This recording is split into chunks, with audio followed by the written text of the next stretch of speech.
My wife and I have been together for 5 years now. We have a toddler and we were planning to expand our family. I decided to tidy up my wife's closet because of a mold problem in the garage, and I decided to inspect the whole house. There I found a gym bag with clothes, some dry fruits, some tampons and about $1,000. I asked my wife about it and her face suddenly lost colour. At first she told me it was just an emergency bag in case an earthquake or something hit us. I asked her why did she hide it from me then. After some back and forth, she sheepishly confessed it was a go bag. Basically, women who need to flee their abusers are told to keep a go bag with all essential supplies like money and clothes and stuff. I asked her why she ever felt the need to do this. I've never even talked to her in a loud voice, we barely have arguments. Why does she think that I'm going to become an abuser? She said she wasn't saying I was an abuser, she just wanted to do it for the peace of her mind. I don't buy her excuse, I don't think she trusts me. Otherwise she wouldn't have gone so far. I took some days to mull it over and I've come to the conclusion that I can't be with a woman who can't trust me and who sees me as an abuser. I asked her for separation and told her that I couldn't be with a woman who didn't trust me. I believe that trust is the foundation of a relationship, and if she doesn't trust me, then it's better we part ways. Now she's making excuses that she read too many mommy forums and let herself be influenced by them. She showed me the forums discussing go bags and how every woman should have one. I get the logic, but I can't stay with a woman who doesn't trust me to know that she never needed to do such a thing. I agreed to take more time to think about it, but I think divorce will let her find a man she trusts not to be an abuser because she doesn't trust me. Am I the idiot? Dude, you're gonna jump straight to divorce because your wife has a go bag? Maybe some counseling first? You are the idiot. Does she have a history of toxic relationships? Because it's all good and he would never do that until he does.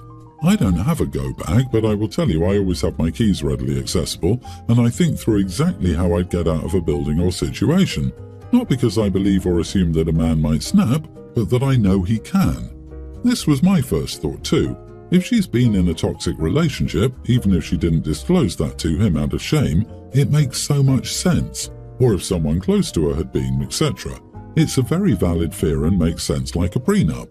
If I ever got into a relationship again, I'd have a go bag and copies of my important documents stored in a safety deposit box, and I would never tell my SO about it. Does that mean I don't trust this hypothetical SO? Nope. The fact that I got to the point I was living with someone else would be a massive sign of trust. But once burned, always wary. I thought everyone had a go bag, lol. There's a million reasons to have one, guy or girl. If my fiancée had a go bag, I wouldn't care. She has plenty of weird quirks that would give her peace of mind over many things. OP's extreme reaction here makes me wonder if we're missing information about how he interacts with her. Abusers tend to overreact and paint themselves as the victim when they're called out on their behaviour. OP, it sounds like you've found an excuse to leave her. So what if she has a go bag? It doesn't mean she doesn't trust you. More than likely, she read something and she and her girlfriends think it's a good thing to do. It sounds like you're the one who doesn't trust her. Honestly, I don't get why looking for mold requires you open up any bags you find. Dude, you were snooping. I think you're jumping from looking for mold to leaving your wife and child because you found your wife's go bag proving she needs it. We just bought a property that had been abandoned. We visited the place a few times before we had it totally renovated to get an idea of what we wanted to be done and talk about it with our contractor. During those visits, we brought our kids. They would explore while we looked at things. While they were exploring, they found a hidden stash of treasure hidden. We assumed the previous owner's kids must have left it. It had little knickknacks and toys that a kid might collect. There was also a diary that a child had written in, as well as some cash, about $370 with change. My wife and I decided to let them keep the treasure they found. They were excited about it. It's not like we had any chance of returning it to the owner since this house hadn't been lived in for over a decade, and whoever lived there previously was long gone. We weren't around much at the house while the renovation was happening. They're done now though, so we've started moving in. Our distant neighbour who lives on the other side of the wooded area behind our property came to visit us. He asked if anyone had found the stash. Apparently his daughter used to sneak into the house and she was the one who hid the treasure there. I didn't tell him that my kids had found it several months ago and that they threw a lot of it away or it had gotten lost by now, but I told him I would check. True enough, my kids didn't have much of the treasure anymore or didn't know where it was. My daughter still had the diary because it was a fancy one she liked, and it still had a lot of empty pages.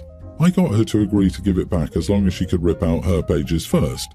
My wife did rip them out very carefully, but there weren't many pages left because our daughter had used up many of them.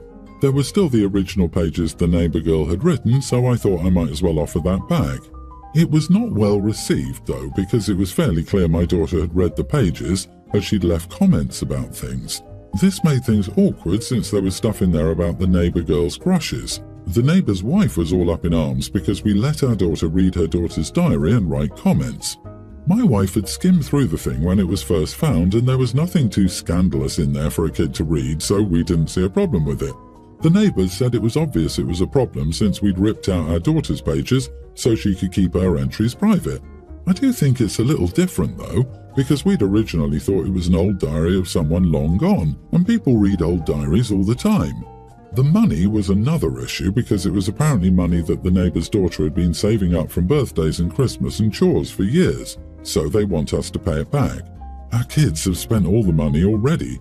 Honestly, I don't feel like we should have to pay them back the money. It isn't an insignificant amount of money, and everything inside became ours when we bought the house. I also feel like they shouldn't have let their daughter hang out in an abandoned house.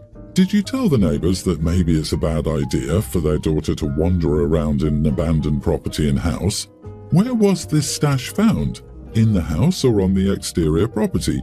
You're not the idiot, but I empathise with the neighbour's daughter. But like, the house had been abandoned for a decade. You've been renovating and in and out of the house for months. How did you know it was the neighbour's kid infringing on private property? I didn't tell them about their daughter going into an abandoned house. It was all found inside a drawer in a closet in one of the bedrooms. I guess maybe they noticed us moving in. My kids found it about 5 months ago, so it's at least that old. Oh, then it's 100% yours. Not even an old shed in the backyard or some hole she dug in the ground. She trespassed, and now she's learned a life lesson. The kid obviously enjoyed exploring and spending time in there. I probably would have gone in myself if I were her. I have sympathy for her having to learn a costly lesson, but it's a lesson she won't forget. My dad used to clean houses for my grandpa between buying and selling, and that stuff is what we in the business call loot.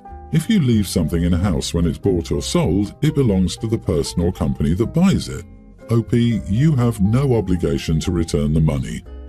Let's be practical. Legally and even ethically, you may be in the right.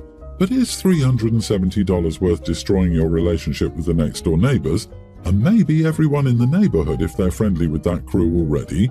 I would give them a check for the money and try to make amends. $370 is a small amount for harmony with the neighbours.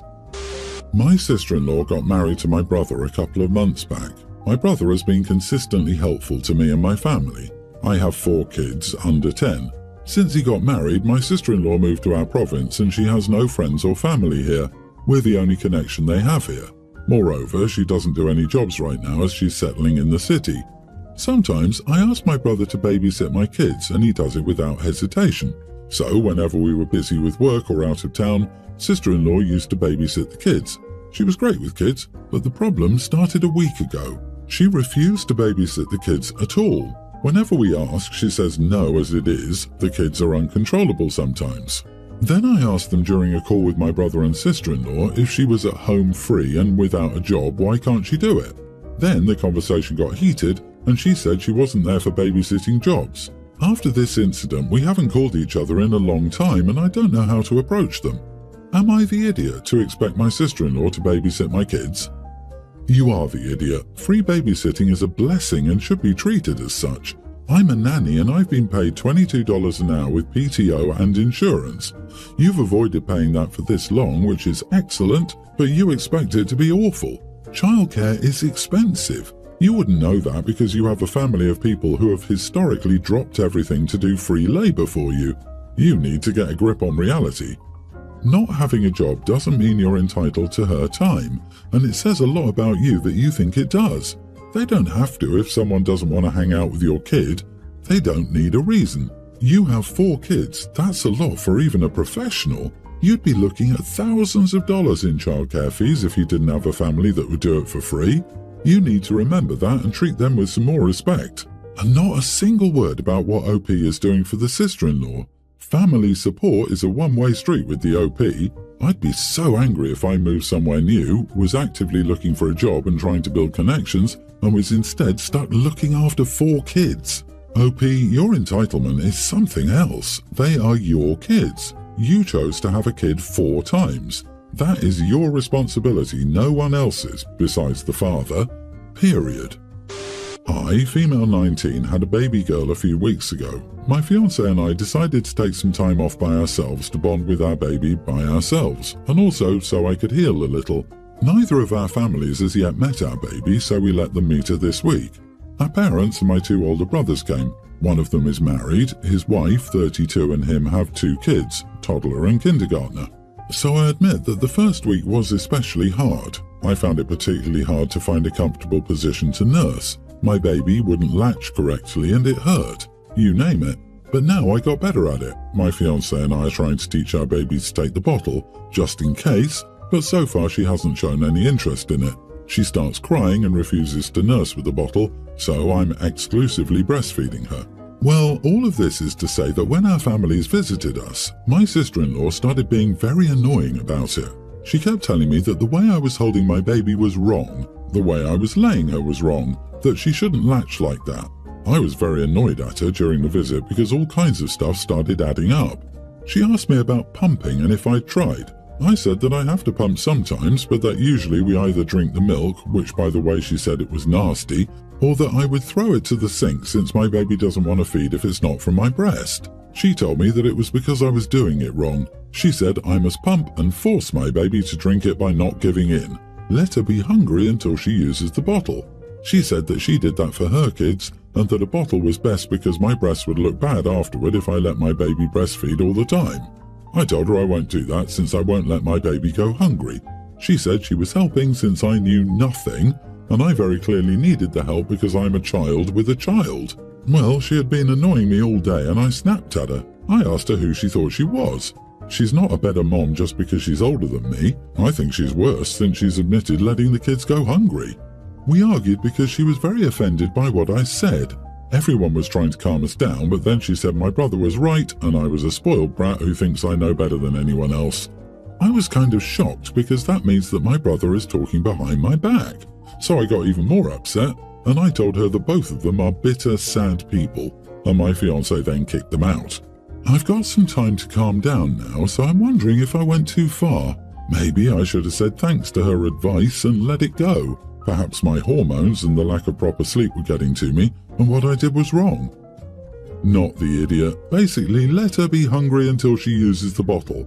That would be child abuse. Sister-in-law is a terrible mother and was giving unsolicited advice. I was your age when I had my first, but I chose not to breastfeed. You got this. It's she who owes you an apology. Actually, you are doing nothing wrong, and what you told her is right. She was actually wrong with everything she told you. You don't force your baby by letting them go hungry. Your breasts will be fine. I think she's probably jealous. I'd reach out to your brother if it's bothering you and talk to him. Also, tell him if they visit, no advice. You sound like you're on top of things and doing a great job. Don't ever let anyone talk to you like that again. That wasn't advice. They were insults veiled as advice. Congratulations on your baby. Recently, my daughter, pre-tween, had a health scare that required her to stay in the hospital for 5 days for tests. Fortunately, it was something smaller and not as scary as we feared. My daughter needed an adult to stay with her all day and night at the hospital. Only one visitor in the room from 1 p.m. to 4 p.m. My husband can't be with my daughter all day because his job demands a lot, and we have our other son to take care of, tween. So we decided that I would be with my daughter all day. During his lunch hour, he stayed with us from 1 p.m. to 2 p.m. My sister and I are close. She's my daughter's godmother, and I have no doubt about her love for my daughter. She and my husband have disagreements and are not that close, but nothing major. When my sister heard the news, she sent a message saying that she would like to help me stay with my niece, and I said that I didn't need it. She asked if she could visit during her lunch, which coincides with my husband's schedule. I said that my husband sees us at this time, but that she would be welcome at any time. She said she couldn't do it at a different time as she had to work, and asked if she and my husband could alternate a few days. I asked my husband about this, and he made it very clear that this was the only time he could and wouldn't give up, especially at such a stressful time. At the time, we didn't know it was something minor. I responded to my sister saying that, unfortunately, this schedule wouldn't work because of my husband, but she was welcome at any other time. She said that we were being unfair because she would also like to see her goddaughter at this delicate moment, and it wouldn't hurt to give her a little time. She mentioned that maybe he would think differently if it were anyone else. I was honest here, saying that this wasn't about her and that I would give preference to my husband when visiting, but she's free to go at other times, but if that's not possible, she'll have to respect that my husband comes first. She was unhappy and said that we could compromise on her spending some time with my daughter, but we decided to be selfish and not realize that other people who also love my daughter very much would like to have time to see her. In the end, she managed to leave work early one day and stay with us for 30 minutes, but to this day, 1 week later, she's still upset and avoiding long conversations with me. Am I the idiot? Not the idiot. This is his daughter, not hers, and you're the child's mother. You both get to decide who is more needed there or who needs more time with the child during stressful situations. There's no way you could be the idiot in this at all, and your sister sounds like she feels entitled because she's the godmother, which is in no way okay. If your sister wanted to help you and your family, she would help with your son, who is not getting the same attention during this trying time. A parent is a more important relationship than an aunt. I'm glad you held your ground. I'm sure your husband felt bad enough only being able to be there for his wife and child in the limited time he had. Sister needs to get over herself.